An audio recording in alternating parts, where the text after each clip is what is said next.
Hi, Michelle. Please come to La Mexicana restaurant, the one across from the station, as soon as you can. The whole family is here waiting for you. La Mexicana restaurant? You mean that fancy Dutch place? What do you mean the whole family is waiting? Actually, I booked the place and invited everyone, even the relatives who usually can't make it. The bill will be around $51,000, and I'll be paying with your credit card. Please hurry. With that, my husband, Dennis, hung up the phone. Am I really paying $51,000? That's crazy. I just stood there in disbelief. I wasn't shocked or surprised, just really frustrated by my husband's foolishness. He really doesn't get it. Even though I had everything under control, my husband has put himself in a terrible situation, and I'm seriously thinking about letting him face the consequences. With that thought, I left the house. 15 minutes later, I arrived at La Mexicana restaurant. Dennis was waiting by himself and greeted me with a strange smile that didn't fit the fancy setting of the place. It seems the relatives are already waiting in another room, but Dennis started bragging right away, using this moment to his advantage. Michelle, as I mentioned earlier, I'll be using your credit card. It might seem harsh, but a wife's money belongs to her husband, right? It's only natural for a wife to support her husband. You don't have any objections, do you? I was speechless. I couldn't believe his foolishness. According to Dennis, 30 relatives have gathered, and he booked the most luxurious meal at $1,700 per person. La Mexicana restaurant is indeed a high-end Dutch place, known for offering delicious courses at reasonable prices, but Dennis purposely chose the most expensive one, as if making his wife suffer is his favorite hobby. Completely unaware of the trouble he's creating for himself, Dennis seemed quite pleased. In such a ridiculous situation, all I could do was laugh. A wife's money belongs to her husband? It's natural for a wife to support her husband? But I stopped that a month ago. What do you mean you stopped? You can't just quit being a wife. Divorce takes formal procedures, you know that, right? Dennis, you really don't get it. If you did, you wouldn't have booked such an expensive place. How do you plan to pay without any money? Are you planning to dine and dash? I'd never do something that stupid. I'll say it again. I'm paying with your credit card. If you don't like it, I'll make sure you really stop being my wife. At that moment, I pulled out a document and shoved it in front of him. I was ready to show just how clueless he was. I canceled that credit card a month ago. Here's the cancellation notice because I knew you wouldn't believe me. The card doesn't work anymore, so tell me, with no money, what are you going to do? Are you planning to run away? What? I can't use your credit card? That's impossible. This cancellation paper must be fake because I took the card from your purse. If it was really canceled, why would you keep it in there? So, you're admitting you took it from my purse? I left the canceled card there because I knew you might try to steal it. You totally fell for it. Poor thing. Michelle, what's with that attitude? A wife shouldn't talk to her husband like that. Dennis sees himself as superior to me, so it must be unbearable for him to feel outsmarted by someone he thinks is beneath him. His frustration boiled over, and he raised his voice, not caring about who might hear. Even though we were in a corner of the restaurant, his loud voice caught the attention of the staff, and the place started to buzz with whispers. Seeing this, Dennis quickly forced a smile and tried to calm things down, but the murmurs continued. His face turned red with embarrassment, but compared to the trouble ahead, this was nothing. Soon my in-laws came over. It seemed Dennis's voice had reached the other relatives too. Dennis, what are you doing? Everyone is shocked, and you're disturbing the other guests. Look, people are watching. I just got a bit carried away. It's nothing serious, so don't worry. It seemed my in-laws hadn't heard the details of our conversation and looked confused, but they didn't say anything more. Dennis kept smiling, trying to smooth things over, but he was probably relieved that his parents-in-law had shown up. He always puts on a perfect husband act in front of them, especially since he works at his father's company. I also looked shocked, just like my in-laws, but Dennis gave me a quiet look, as if to say, "Don't say anything unnecessary. I won't forgive you if you do." I felt his usual pressure to intimidate and control me. I was scared and used to going along with it, but this time I couldn't take it anymore. Dennis inviting the relatives turned out to be the perfect chance to show everyone his true colors. I started talking to my in-laws about paying the bill. Dennis planned to use my credit card. He took it from my purse and made the reservation without asking me. My in-laws were surprised. That card was actually canceled a month ago, but Dennis didn't know and was going to use it anyway. He doesn't have any money, so how is he planning to pay? I explained. Wait a minute, Michelle. Are you saying Dennis took your card and was going to use it to pay today? Dennis said he'd cover the $51,000 bill himself. If what you're saying is true, was he really going to stick you with the $51,000? That's hard to believe. Could there be some misunderstanding? My in-laws were clearly shaken. This was their usual reaction, finding it hard to believe, even when it was the truth. Dennis, wanting to hide this, started talking cheerfully with a forced smile. Michelle is mistaken. I plan to treat everyone with my own money. I'll handle the payment, so don't worry. Then he went to the cashier, throwing me a creepy smile. It was obvious he didn't believe the card was canceled, even after I showed him the cancellation certificate. A while later, Dennis came back smiling. My in-laws looked relieved, thinking the payment had gone through. But I could see Dennis was tense. Inside, he was probably panicking, thinking, this is bad. The card didn't work. Of course, it didn't. I'd canceled it. He had no way to pay the $51,000 himself, and I knew what he was hiding. I gave him a cold stare and said, "Tell the truth before this gets worse." He realized what I meant, and his face changed. After thinking it over, he finally confessed. "Sorry, Dad, Mom. I couldn't make the payment. Michelle's card really was canceled. Is that true? Were you planning to use Michelle's card to pay?" "It's all a misunderstanding," Dennis stammered. "It's true that I intended to pay today's expenses with Michelle's credit card, and I thought we had discussed this properly. I was just shocked to find out the card had already been canceled. I apologize, but I'll have to ask you to cover the cost for now. I will definitely pay you back." He mixed lies and truth to try to get out of the situation, showing remarkable nerve. Then he whispered to me, "Why did you cancel the credit card? Are you trying to embarrass me?" Why? "It's obvious I didn't want you using it without my permission. The real issue is that you took the card without asking, not the embarrassment it caused," I replied boldly. He looked surprised and quickly interrupted, "Quiet. Don't talk about such things here. Keeping a canceled card in your purse just causes confusion." However, it seemed my in-laws overheard our conversation and looked at Dennis sternly. "Dennis, what are you doing? What do you mean you tried using Michelle's card? Taking it from her purse without permission is unacceptable." Well, there were some circumstances," Dennis stammered, but his father wasn't convinced. I decided to explain everything in detail, aiming to reveal Dennis's true behavior to his parents. For the past year, Dennis has hardly been home. At first, I understood, thinking he was busy because your company is large, father-in-law.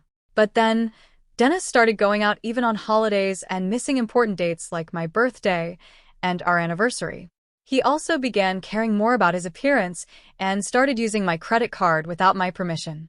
My parents-in-law exchanged worried looks, realizing something was wrong. I asked Dennis to spend more time with me and to stop using the card without asking, but he argued that it's natural for a wife to support her husband.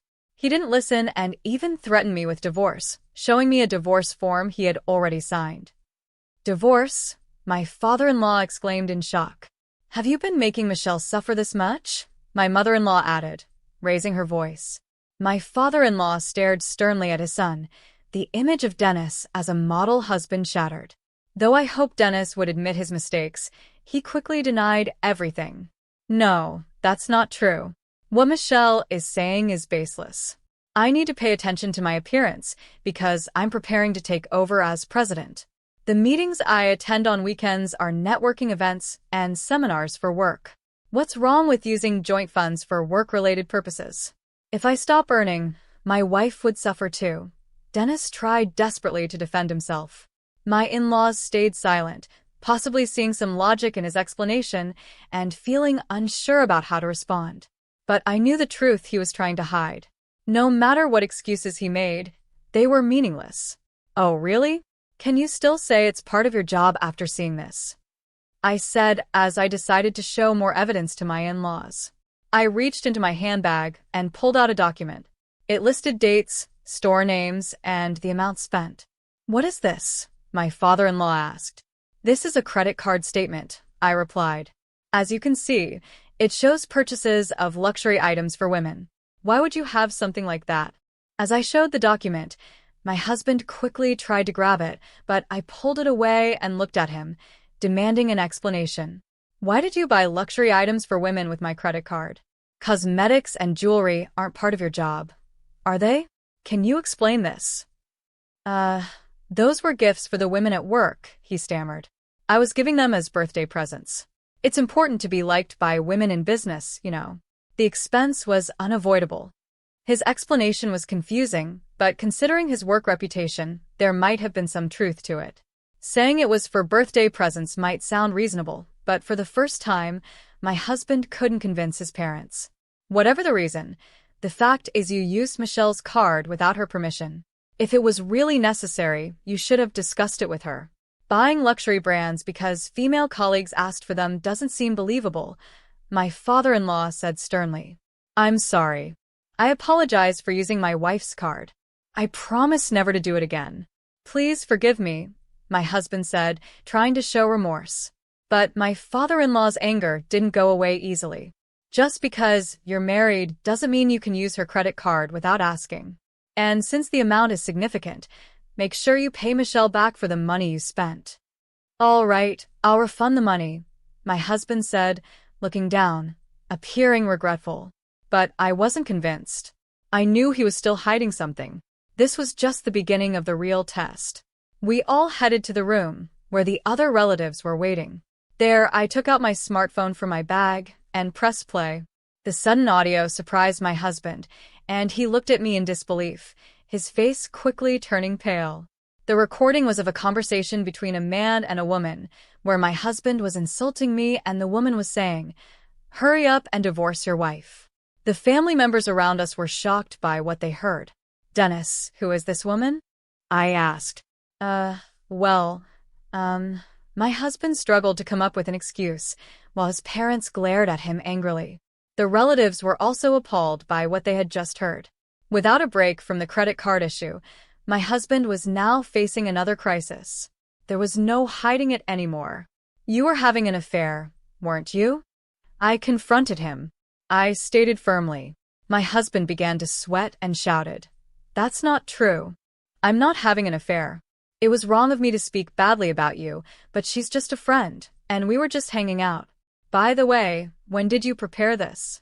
Eavesdropping is illegal." Even though he admitted to insulting me, he kept denying the affair and tried to shift the blame onto me. But I wasn't backing down. I laid out the facts so he couldn't escape. Dennis, I've been watching you for a long time. The credit card history made the affair obvious. That's why, while you pretended to go to work, I installed a listening device in your car. A listening device in the car? That's ridiculous. As I said, eavesdropping is illegal. Do you understand that? He responded, trying to challenge me.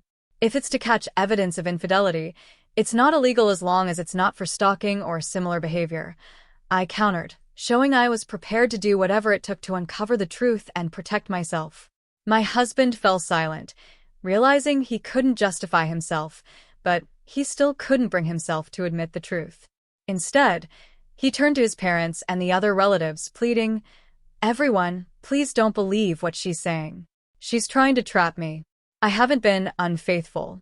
Sighing, I threw a document at him in front of everyone. "What's this?" he asked. "What do you think?" "It's a demand for compensation."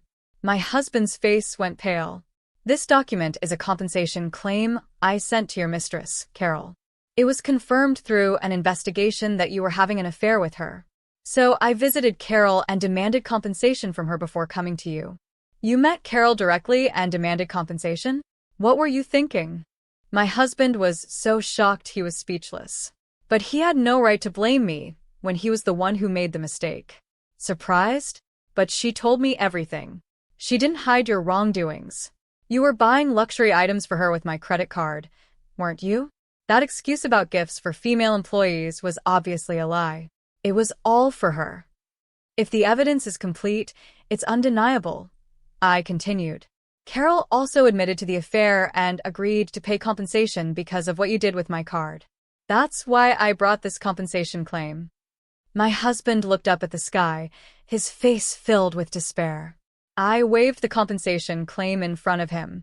Unable to hide his frustration, he raised his voice. Damn, you planned all this without me noticing. You really are a cunning wife. A wife? I was your wife, but that's in the past. I told you a month ago that I quit. Didn't you hear? In fact, the divorce papers have already been submitted. I'm just an acquaintance now. Did you really submit the divorce papers? Why are you surprised? I replied. I simply submitted the divorce papers you waved in my face to make things difficult for me. Everything was done properly. Do you have any complaints? But you shouldn't just file for divorce on your own. Divorcing without talking it over is unreasonable, he protested. It might be unreasonable, but it doesn't change the fact that you used my credit card without permission. That's why I filed the divorce papers on my own. Now this matter is settled. My husband was speechless and shocked. It was clear he hadn't expected me to take such action. My in-laws and other relatives, watching the exchange, began to realize that my story was true. Using Michelle's credit card without permission and having an affair to think we believed you two were happily married and you were committing such betrayals, they said, their faces grim with anger as they sternly reprimanded him. My father-in-law firmly declared, "This marks the end of our relationship as parent and child. Additionally, you are fired from the company." Fired just for an affair? This is too harsh. Think about it calmly, my husband protested. At that moment, a sharp snapping sound echoed. It was my mother-in-law who had slapped my husband hard on the cheek. Tears welled up in her eyes, a mix of sadness, pity, and disappointment. Just an affair? You're the one who's wrong, Dennis. You planned to hurt Michelle and just run away, she said, her voice filled with anger. My husband was silenced, saying nothing, as everyone's cold eyes bore into him. His words, "just an affair," had revealed his irresponsibility. He had once loudly proclaimed that my money was his and that a wife should devote herself to her husband. Such selfish attitudes were unforgivable. My husband remained silent for a while, but his stubbornness didn't break. He slowly raised his head and declared, "It doesn't matter what happens, whether it's divorce or being fired. I'm going to be with Carol." "What did you say?" my in-laws gasped, stunned by his words. Even after being forced into a divorce, shunned by his family, and losing his job, my husband remained defiant. However, his attitude was reaching its limit. "You might not know this," I said, "but Carol has been seeing several other men as well." "That's a lie. Carol loves only me. You're just jealous and making this up," he shot back. "But this is the truth. She has relationships with multiple men, and you weren't the most important to her." "Not the most important," he repeated, shocked. "Yes, you weren't that significant to her. In fact, she paid the compensation to me quickly to avoid any trouble." "I can't believe it. I didn't think Carol was that kind of woman," he muttered, struggling to accept the reality. "The idea that Carol had real feelings for you is just a delusion. You were being used. By the way, the compensation she paid me was actually funded by another man she was seeing." "That's a lie, a lie. There's no way Carol would deceive me. We're going to get married, and nothing you do can stop us," my husband insisted, still unable to accept the truth. I calmly confronted him with the truth. "It's time for you to realize you've been abandoned. Haven't you noticed that you haven't been able to contact Carol lately? No calls or messages are getting through, right?" My husband hesitated. "Now that you mention it," he faltered, beginning to grasp the reality. "In short, you are no longer needed. You've been blocked." "I am no longer needed," he repeated, stunned. "Yes, exactly. Do you understand now? There's nothing left for you. This is what happens to someone who deceives others like you have." After hearing this, he collapsed to his knees and bowed his head. "Please, Michelle, I'm truly sorry. Please forgive me," he pleaded, finally realizing the gravity of his situation. "Please reconsider the divorce. Please stop the firing," he begged repeatedly, bowing to me and my in-laws. But everyone had already distanced themselves from him. "It's too late for apologies now," I said firmly. "I will demand the division of property and repayment of the money you wasted using my credit card. A person like you is just a nuisance to any organization. If you think you can work somewhere else, go ahead and try. It won't be worth it. Please don't leave me like this.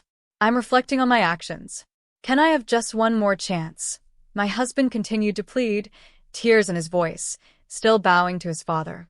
But my former father-in-law, having given up on him, ignored him and hurried out of the restaurant, followed by his wife.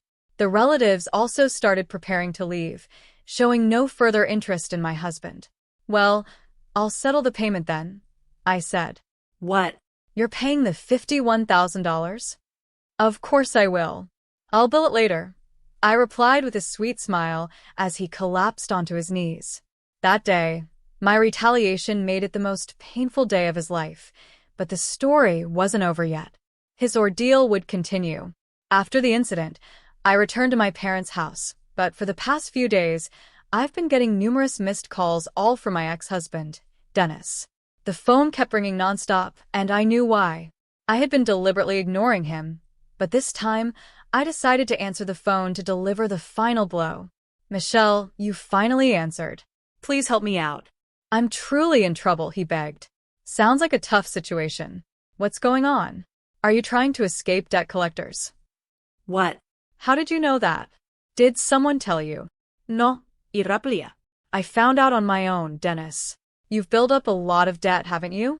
Not only were you giving money to your mistress, but I also learned that you were paying your coworkers to do your job. Even though they refused, you forced them to do it by using your position as the boss's son. You used dirty tricks to keep up appearances at the company while you enjoyed your affairs in your free time, taking on debt just to get what you wanted. Such foolish actions. On the day the family gathered at that fancy restaurant, when the credit card was declined, you were supposed to pay the $51,000 yourself. But I knew you couldn't because I had already found out about your significant debt. Dennis, this is all you're doing. But you're capable, aren't you? Leaving your father's company shouldn't be a problem for you, right? You should be able to excel elsewhere. Well, the truth is I haven't found another job yet. All the interviews have been unsuccessful, and I'm being chased for my debts. It's really affecting me mentally." "That's exactly what I expected," I said. "What can you expect from someone who pushed their work onto others just to make themselves look good? Even if you find another job, it won't last. Don't you understand that?" Dennis couldn't respond because my accusations were spot on.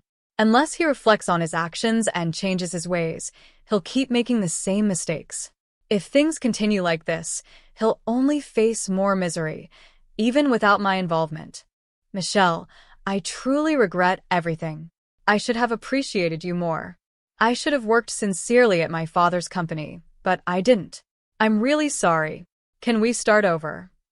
"I'm afraid that's impossible," I replied. "I believe people can change, but some actions are unforgivable. You deceived not only me but also many others who trusted you. You need to pay the price for that. And yes, you will also fully repay the property division and the money you misused. Escaping responsibility is not an option." After confirming that Dennis had gone silent again, I calmly ended the call. A few days later, I heard more about Dennis's situation from my former in-laws. As expected, he hadn't found a stable job and ended up seeking help from his family. "I need help because we're family. Is it okay for your son to end up like this?" He was desperately pleading for support. He ignored his family and deceived his relatives, only to ask for help when he was in trouble. How can he think such self-centered behavior is acceptable? His thinking has always been selfish, focused only on himself. The reason Dennis lived so comfortably up until now was because of the help and support from those around him. But I never once heard a word of gratitude from him. If only I had seen his true nature before getting married. I would have never married him. I deeply regret going through everything alone without talking to anyone. If I had spoken to my in-laws or other relatives sooner, maybe my future would have turned out completely different. From now on, I will be more honest with myself, aiming to become stronger and more determined. It's time to say goodbye to the weaker version of myself and step forward with confidence into a new beginning.